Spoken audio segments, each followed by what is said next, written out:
I'm Trish Dickert-Nieves, board member with the Rainbow Alliance of NEPA, and I'm here today with Rabbi Daniel Swartz from Temple Hasid in Scranton, Pennsylvania. Welcome, Rabbi. Glad to be here.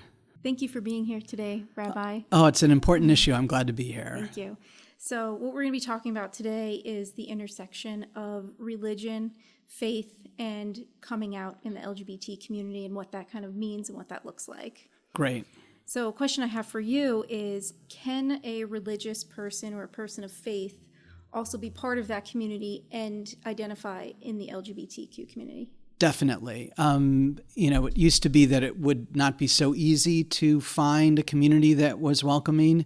Nowadays, I think there are many, many different communities and many different faith traditions that are welcoming.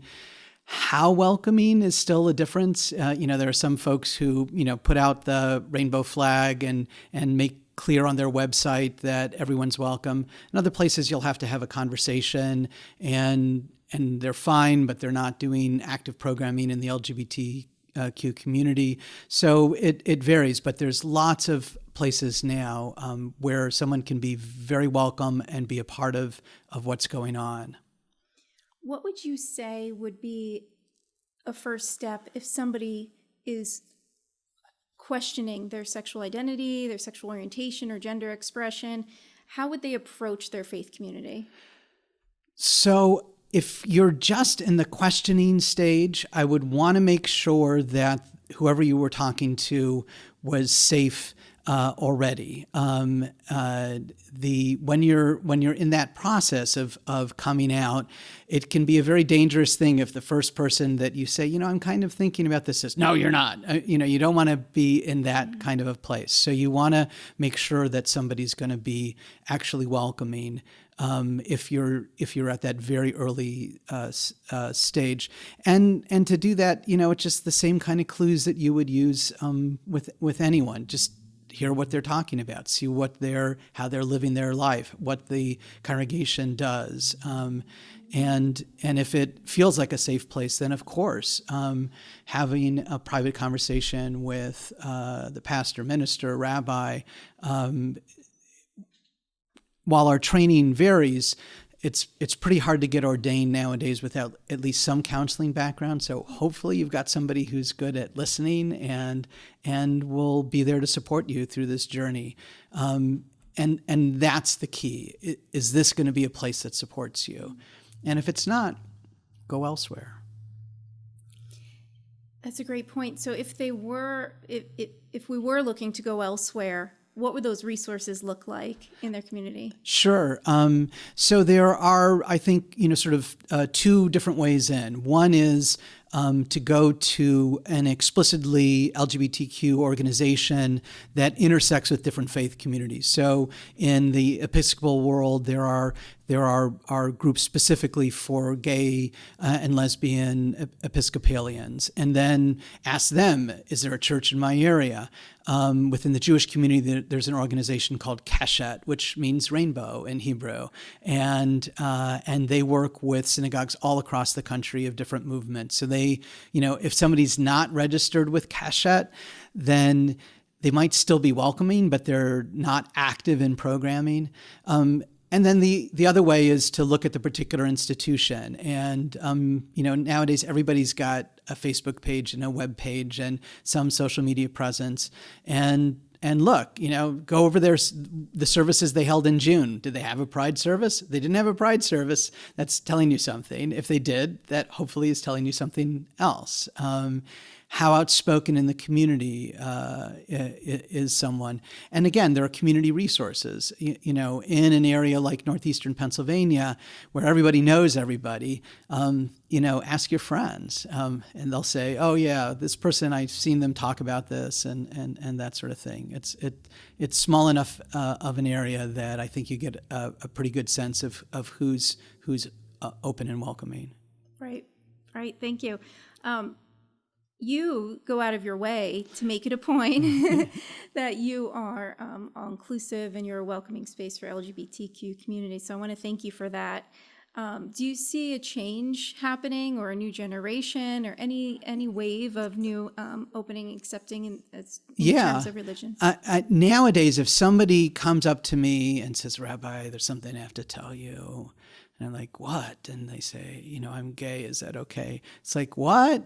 Even 10 years ago, I would have really expected somebody to be very cautious about approaching me. At this stage, if they're approaching me cautiously, then maybe they just moved into town. I don't know. But otherwise, it's pretty blatant. And so people are able to find that to do that as a deliberate choice, to say, this is a place whose values match with mine, and I want to live that. On my end, even from the beginning, when Pennsylvania first announced that we had marriage equality in the state before the national equality. I think the decision came down on a Tuesday, and that next Wednesday, the next day, was our next board meeting. And I came to the board and I said, listen, I just know in our area there aren't a lot of clergy that are out in the sense of they're public about their affirmation, whatever their personal sexual identity. So I want a board resolution that supports me in doing marriages for any gay or lesbian couple that comes, because they will want a place of faith to have their marriage consecrated, and their own church or congregation may not do that. And the only discussion there was how are we going to let people know? There was no debate, and I was just very proud of them. Nowadays, if somebody comes to me who's not Jewish, so I did, I don't know, 10 weddings within the first couple months of folks who were not Jewish. Neither partner was Jewish, but they wanted somebody from a faith background to marry them. Did one wedding in the treehouse in Naog Park. It was, beautiful, a lot of beautiful couples that I got to meet. Nowadays, if a couple like comes to me like that and says, we're not Jewish, but we really want to get married, I'll say, I'm happy to marry you, but there are lots of other options. And if you really want to be part of a community, here, check this out, check that out. And there are options for people. So that's the change, I think, is that it's out there. More people are talking about it. We're not at a stage where people are thinking automatically, oh, if I come out in my faith community, I'm going to be condemned. Still places like that, obviously, but I think there's a lot of alternatives. Thank you. Well said. Thank you so much. So there's such an intersection between religion and social justice, as you just mentioned about marriage equality. And religion and spiritual identity is so much a part of the people that do identify with a certain religion. And so what would you say to the people in the LGBT community who are out in other aspects of their life, but not in their religion or their community group?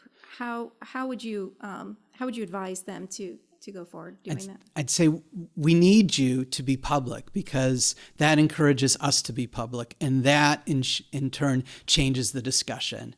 I was really surprised when I started really speaking out on these issues in our area, how many quiet amens I got.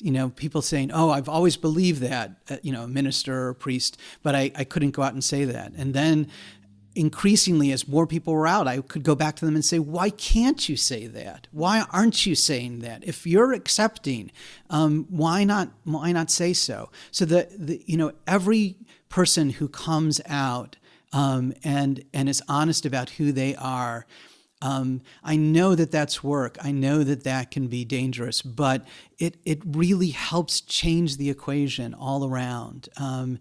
there's a story in the Talmud about a rabbi, and hopefully he was having a bad day. Otherwise, I don't know what his excuse was. Who saw somebody who just he thought, man, this person is bad news, and he started saying something to this person, and the person said, "Well, if you feel that way, go complain to the craftsperson who made me." And the rabbi, was like, "Oops," but that's how I feel every time somebody comes out. It's another affirmation that God makes wonderful things and God makes wonderful people, and we have to recognize that. And how can you be in a faith community which is supposed to require sort of all of you in if you're only part way in? You're not going to get what you want from the faith community, and you're not going to push them to where they need to be. That's beautiful. Thank you so much. That's beautiful. So, Rabbi, what would you say to people whose response is, I can't come out into my faith community because the Bible condemns so?